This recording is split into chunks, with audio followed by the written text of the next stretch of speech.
Comment convaincre le banquier de financer votre projet d'entreprise? Comment se passe un entretien de demande de prêt bancaire et qu'est-ce qu'on attend exactement de vous? Quel atout mettre en avant et quel faux pas ne surtout pas commettre? Dans cette vidéo, je vous donne avec le recul que j'ai aujourd'hui sur ma propre recherche de financement et avec les retours qui m'ont été faits de banquiers lors de mes entretiens, 6 règles à suivre pour obtenir votre prêt. Salut, c'est Josiane, je suis entrepreneur, j'ai créé Iwalewa, la marque de cosmétiques Made in Africa.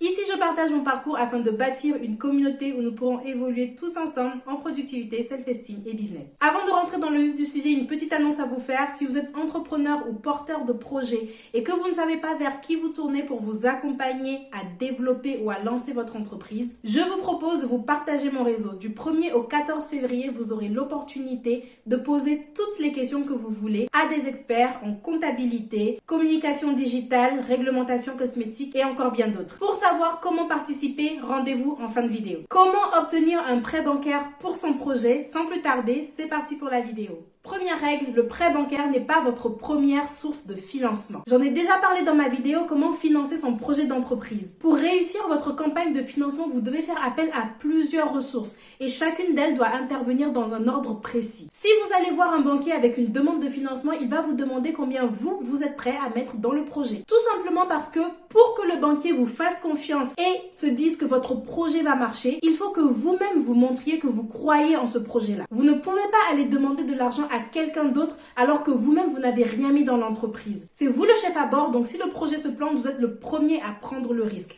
Pas la banque. La banque ne prend pas de risque. En moyenne, on estime vos apports personnels à ceux de la banque à 30-70%.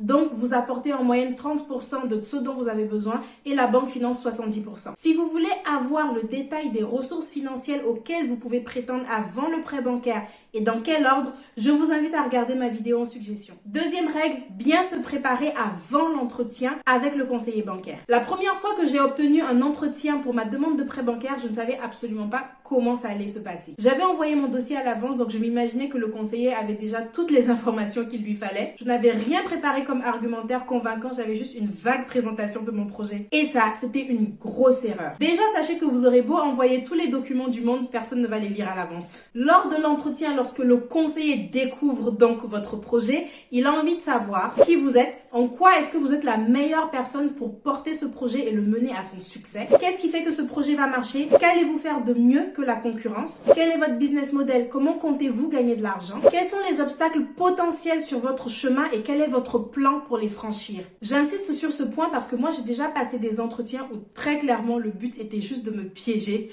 ou visiblement de me faire passer un mauvais moment. Donc prévoyez bien les objections qu'il pourrait y avoir à votre projet et ayez les réponses à l'avance. De combien vous avez besoin? Pour financer quoi? Quand est-ce que vous serez capable de rembourser? Cela implique de bien travailler votre budget prévisionnel et ça de toute façon c'est essentiel à la réussite de votre entreprise de manière générale. Troisième règle, apportez le maximum d'éléments rassurants. Des éléments rassurants, c'est tout type de données qui va attester que votre projet va marcher. J'insiste sur le mot données. Vous devez avoir des facteurs concrets, des preuves véritables, pas juste des spéculations. Peut-être avez-vous déjà des clients, peut-être avez-vous remporté un concours d'entrepreneuriat de votre région. Si oui, mettez que vous avez des partenaires qui vous font déjà confiance et ça rassure la banque. Un élément rassurant et de toute façon, encore une fois, essentiel à la mise en place de votre projet, c'est l'étude de marché. Quatrième règle, pensez en amont aux faveurs spécifiques. Avez-vous des faveurs spécifiques à demander? Si oui, pensez à bien les négocier en amont. Peut-être avez-vous besoin qu'on vous accorde un délai de temps avant de rembourser. Vos demandes ne doivent pas arriver au compte-gouttes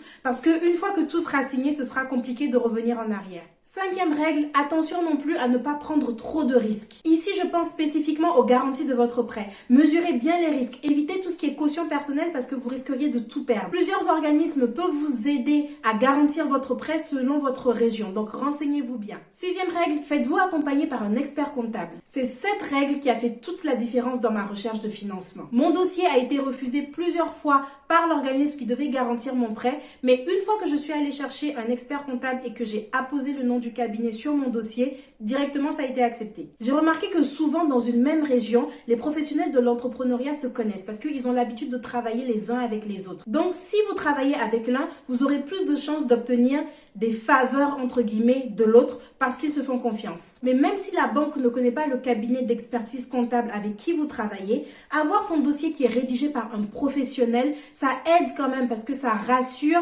et ça prouve que vous ne faites pas les choses à la légère. Et honnêtement, la somme que vous allez payer au cabinet d'expertise comptable en rapport avec ce que vous allez potentiellement avoir si la recherche de financement aboutit, c'est pas grand chose. Pensez juste bien en amont à demander au cabinet en question quel est leur taux de réussite et comment est-ce qu'ils voient votre dossier. Est-ce que vous avez toutes les chances d'obtenir votre prêt? Comme annoncé en début de vidéo, un nouveau projet se prépare sur cette chaîne. Beaucoup viennent me parler de leur projet et me demander des contacts de professionnels qui pourraient les accompagner dans telle ou telle thématique. Moi-même, j'ai bien galéré au début de mon projet à avoir accès à des experts qui pouvaient me donner les bons conseils et c'est pour ça que j'ai décidé de vous partager mon réseau. Du 1er au 14 février, je ferai un live par jour sur Instagram avec un expert en particulier. Et là, vous aurez l'opportunité de lui poser toutes les questions que vous souhaitez. Sur l'écran s'affiche le programme provisoire ainsi que les thématiques qui seront abordées, mais je vais faire intervenir des experts en comptabilité, communication digitale, donc gestion des réseaux sociaux, aisance orale, réglementation cosmétique avec une toxicologue, donc experte sur le sujet et bien d'autres experts encore. Je vais vous demander dès à présent de me laisser en commentaire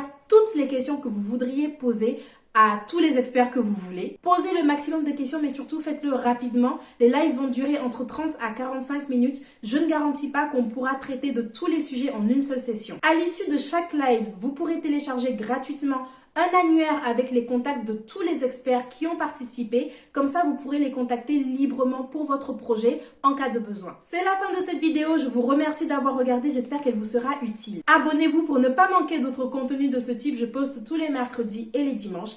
Alors d'ici là, je vous dis à bientôt. Ciao!